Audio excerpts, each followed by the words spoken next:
You've gotten slow, Sifu.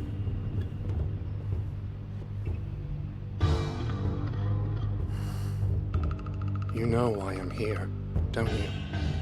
Just step aside. Sifu is the second game released by French indie studio Slowclap, and it is a kung fu based action game set in modern day China. This is one of those titles where the gameplay is the selling point and the story takes a backseat. Earlier this week, I talked about how using the easy difficulty option in games allows me to experience more games. Sifu is one of those games where choosing an easier difficulty can actually dilute the core experience of playing the game. Let me explain. The USP of this game is that when your character dies, you are brought back to life by using a magical amulet. But in return, your age is magically increased. And the amulet can only handle a certain number of revives, so you will eventually die and you receive a game over. So as the game goes on, your age keeps increasing, which you can see in real time as your character's appearance gets older.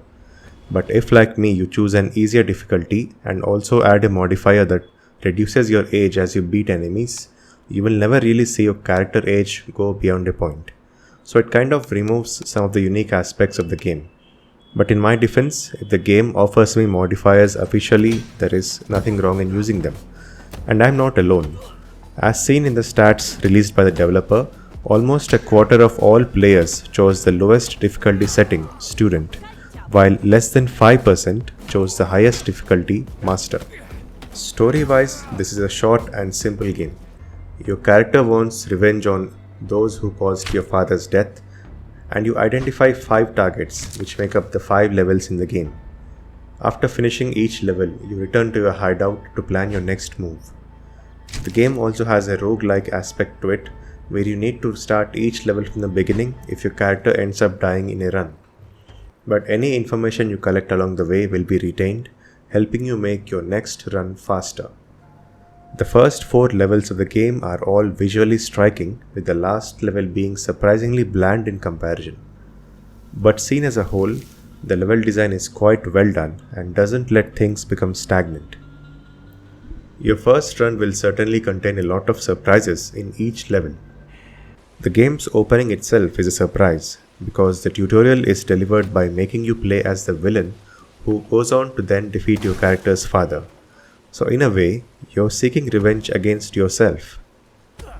The core gameplay loop is all about using kung fu attacks to take down your enemies, of whom there are many on each level. You can use your enemies' weapons against them, which keeps things interesting whenever hand-to-hand combat gets a bit tiring. If you have the patience, you can learn dozens of different attacks and combos and perfect your kung fu skills. The lazier option, of course, is to button mash your way out of each level. There is fun in both approaches, so choose whichever one you like. The 5 boss fights are quite well done, with each offering a different fighting experience.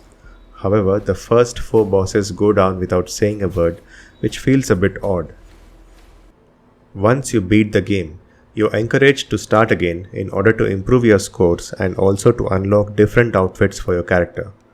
You also unlock cheats, which make the game even more easier, by allowing you to defeat enemies in one hit or have infinite health and more. Of course, using cheats will not let you progress through some aspects of the game, but you can still have fun imagining that you're a one-punch man. 一定在开玩笑。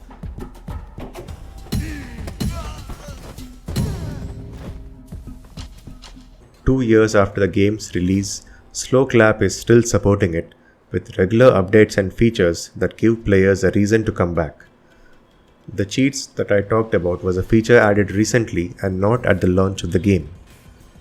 For a game with just 5 levels, it is quite surprising how much content Sifu can offer. It goes to show that a small-scale single-player project can still find success in the industry provided the concept is executed well.